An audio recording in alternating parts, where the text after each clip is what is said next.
ఈరోజు రాష్ట్రంలో మొత్తం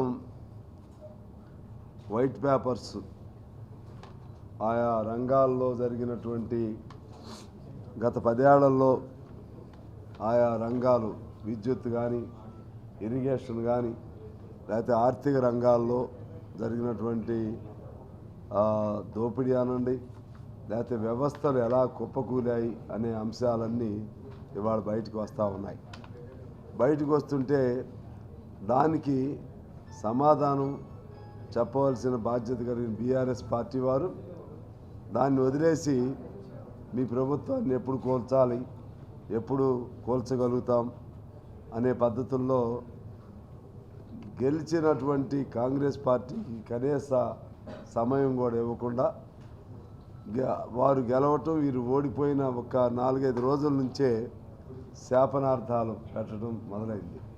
శాపనార్థాలే కాదు, ప్రజాస్వామ్య ప్రక్రియకే విఘాతం కలిగించే విధంగా ప్రజాస్వామ్యంలో ప్రజల స్ఫూర్తికి ప్రజల తీర్పుకు భిన్నంగా వాళ్ళు బీఆర్ఎస్ వాళ్ళు ఒక నిరంకుశ పోకడలను ఇంకా కొనసాగిస్తున్నారు. ఏ మాట మాట్లాడినా అందులో ప్రజల తీర్పు పట్ల మర్యాద గౌరవం కనపడట్లేదు. ఏ మాట మాట్లాడినా ఏ స్టేట్మెంట్ ఇచ్చినా సరే ప్రజలు చింతిస్తున్నారు. వారు చెప్పే పదాలు ఏంటంటే వారు ఇచ్చిన ఓట్లు ఎందుకు ఇలా కాంగ్రెస్ని గెలిపించామని ప్రజలు చింతిస్తున్నారు అని ప్రజలు బాధపడుతున్నారు. అంటే ఇంతవరకు పుట్టిన బిడ్డ కళ్ళు కూడా తెరవలేదు, పుట్టిన బిడ్డను పుట్టినట్టుగానే చంపేయాలని వాళ్ళు ప్లాన్ చేస్తున్నారు. ఆ పని చేసేది ఎవరంటే కంసుడు ఉన్నాడు చూసారా, కంసుడు లాంటి వాళ్ళకి ఆ ఆలోచనలు వస్తూ ఉంటాయి. ఇవాళ బీఆర్ఎస్ వాళ్ళు తెలంగాణ సాధించిన దానిలో ప్రధాన పాత్ర వహించినటువంటి ఆ పార్టీగా తెలంగాణలో జరిగే ప్రజాస్వామ్య ప్రక్రియను గౌరవించవలసిన బాధ్యత కలిగిన ఆ పార్టీ తాము తప్పితే మరి ఎవరు ఉండకూడదు, తాము తప్పితే మరి ఎవరు కూడా ఇక్కడ పరిపాలన చేసే హక్కు లేదు, అన్నీ తామే ఉండాలి అనే ధోరణితో ఆ ప్రకటన చేయటం అంటే చివరికి కంసుడికి అయినటువంటి కంస వధ అంటారే ఆ వధ వీళ్ళకి రేపు పార్లమెంట్ ఎన్నికల్లో వీళ్ళ అహంభావంతో వీళ్ళు ఇచ్చే ప్రకటనలతో అటువంటి పరిణామం రాబోతుందని నేను ఎందుకో నా ఊహ అంచనాతో చెప్తా ఉన్నాను. కారణం మీ అందరికీ తెలుసు.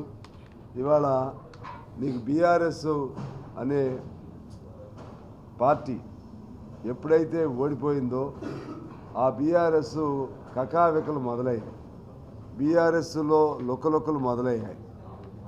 సమయం కోసం చూస్తూ ఉన్నారు. వాళ్ళు దానిలో నుంచి ఎప్పుడు బయటికి పడాలని వాళ్ళు చూస్తుంటే దాన్ని కప్పిపుచ్చుకోవడానికి కాంగ్రెస్ నుంచి మేము ఎట్లా లాక్కోవాలని వీళ్ళు చూస్తున్నారు. ఇవాళ ఆ పరిస్థితి రాదు. కేటీఆర్ గారు ఏమంటారు, కరెంటు బిల్లులు మీరు కట్టవద్దు, సోనియా గాంధీ గారికి ఆ బిల్లులు పంపించండి అని చెప్తారా? ఇది ప్రజాస్వామ్యమా? ఇదేనా ప్రజల పట్ల మీకున్న గౌరవం? ఇదేనా వ్యవస్థ పట్ల మీకున్న గౌరవం? ఇదేనా చట్టం పట్ల మీకున్న గౌరవం? ఇంకా మీరు స్టేట్మెంట్లు చూస్తూ ఉంటే అనేక స్టేట్మెంట్లు చూస్తూ ఉంటే కాళేశ్వరం దగ్గర నుంచి లేకపోతే పాలమూరు రంగారెడ్డి దగ్గర నుంచి అదేవిధంగా మా సీతారాం ప్రాజెక్టు దగ్గర నుంచి అనేక అవకతవకలు జరిగితే దాని నుంచి ఎలా బయటపడాలో తెలియక ఈ పద్ధతుల్లో నేను అడుగుతా ఉన్నా. మరి మీరు 10 ఏళ్ల కాలంలో డబుల్ బెడ్రూమ్లు అన్నారు, డబుల్ బెడ్రూమ్లు ఇవ్వలేదు కదా, అసలు మీకు ప్రజల్లో ఉండే హక్కు ఉందా అని నేను అడుగుతున్నా. మీరు అందరికీ 3 ఎకరాలు భూమి అన్నారు కదా, భూమి ఇవ్వని వాళ్ళకి మీరు ప్రజల్లో ఉండే హక్కు మీకుందా అని మేము అడుగుతున్నాం. దళితుడు ముఖ్యమంత్రిని చేస్తామని అన్నారు కదా, దళితుడు ముఖ్యమంత్రి చేస్తామన్నవాళ్ళు ఇవాళ ప్రజలలో అసలు ఉండే నైతికత మీకుందా అని మేము అడుగుతా ఉన్నాం. దళిత బంధు అన్నారు కదా, నైతికత ఉందా అని మేము అడుగుతున్నాం. నిరుద్యోగులకి ఉద్యోగం అన్నారు కదా, ఇంకా అసెంబ్లీలో ఇంకా అడ్డగోలు వాదనలు పెట్టారు. మేము ఎప్పుడు ఇంటింటికి ఉద్యోగం అని అన్నామని. అంటే మీరు మా మేనిఫెస్టోలో ఉందేమో చూపెట్టండి. మేనిఫెస్టోలో ఉందా లేదా కాదు, ఏ వేదిక పైన మీరు మాట్లాడిన మాటల్లో అయ్యే ఉన్నాయి. ఇంటికో ఉద్యోగం, దళిత బంధు మేము ఎప్పుడు అన్నామని అన్నారు. ఎందుకంటే సిగ్గుసేటు వాళ్ళకి లేదు. అన్ని అబద్ధాలతో, వంచనతో, అదేవిధంగా దబాయింపు ద్వారా ఉన్న గెలిచిన ప్రభుత్వాన్ని ఎలా తొందరగా దాన్ని ఫినిష్ చేయాలి, కూల్చివేయాలి అనే పద్ధతిలో బీఆర్ఎస్ ఉంది. నేను బీఆర్ఎస్కి నా సిక్స్త్ సెన్స్ చెప్తుంది, రేపు పార్లమెంట్ ఎన్నికలు అవని. పార్లమెంట్ ఎన్నికల్లో బీఆర్ఎస్ సొంతంగా 1-2 పార్లమెంట్ స్థానాలు కూడా గెలవవేమో అనేది నాకు అనిపిస్తుంది. ఇప్పుడు ఈ ఎన్నికలు వస్తున్నాయి, పార్లమెంట్ ఎన్నికల్లో కాంగ్రెస్ని మేము కోరుతా ఉన్నాం, మీరు ఒక సరైనటువంటి ఔచిత్యమైన ఆలోచన చేయమని కోరుతా ఉన్నాం. ఖచ్చితంగా స్నేహ ధర్మం ప్రకారం చేస్తే మీకు కూడా మంచిదని మేము కోరుతున్నాం. మేము పార్లమెంట్ స్థానాల్లో మాకున్న బలం అన్ని చోట్ల ఉంది. ఇప్పుడు కూడా మేము చెప్తా ఉన్నాం, ఒకటో రెండో సంప్రదింపులు జరుపుకుని ఇస్తే బాగుంటుందని మేము కోరుతున్నాం. ఆ క్రమంలో ఒక 5 పార్లమెంట్ స్థానాలని మేము తయారు చేసుకుంటున్నాం. ఇవాళ కూడా అందులో భాగంగా మొదటి వరంగల్ పార్లమెంటరీ స్థాయి కమిటీని వేసుకోవడానికి మొత్తం అన్ని 17 పార్లమెంటరీ స్థానాల్లో కూడా మేము కమిటీలు వేస్తాం. ఇవాళ ప్రారంభం వరంగల్తో మేము మొదలుపెట్టాం. అయితే వాళ్ళతో కాంగ్రెస్ మంచి ఆలోచన చేస్తుందని మేము భావిస్తున్నాం. బీజేపీకి సంబంధించి ఒక మాట చెప్పి నేను క్లోజ్ చేస్తాను. ఇవాళ బీజేపీ రామజపం అనేది మోడీ జపం అయిపోయింది. రామజపం కాదు జరుగుతుంది, మోడీ జపం. ఖచ్చితంగా ఎవరేమనుకున్నా నాకు సిగ్గేంటని మోడీ ఆయన బరిదెగించి మరి రాముడిని రాజకీయంగా చేసేసాడు. బీజేపీ రాముడిగా తయారు చేశాడు. రాముడు అందరివాడు, హిందువులు అన్ని పార్టీల్లో ఉన్నారు.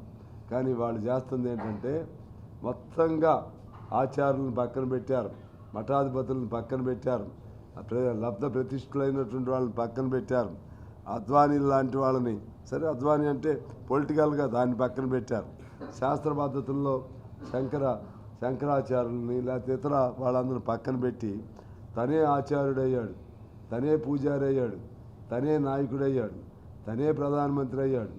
ఇటువంటి విచిత్రమైనది ఈ స్వతంత్ర భారతంలో, సెక్యులర్ భారతంలో మనం ఎప్పుడు చూడలేదు. ఆ విధంగా చేస్తూ తాత్కాలికంగా మీరు అనుకోవచ్చు ప్రజల్ని రాముడి పేరుతో ఓట్లు రెచ్చగొట్టి వేయించుకోవచ్చని. ఇది దీర్ఘకాలికంగా దేశానికి అత్యంత ప్రమాదం. ఎందువల్లంటే ఒక లౌకిక రాజ్యాంగం పైన ప్రమాణం చేసిన ప్రధానమంత్రి ఒక మతానికి నాయకుడిలాగా వ్యవహరించకూడదు.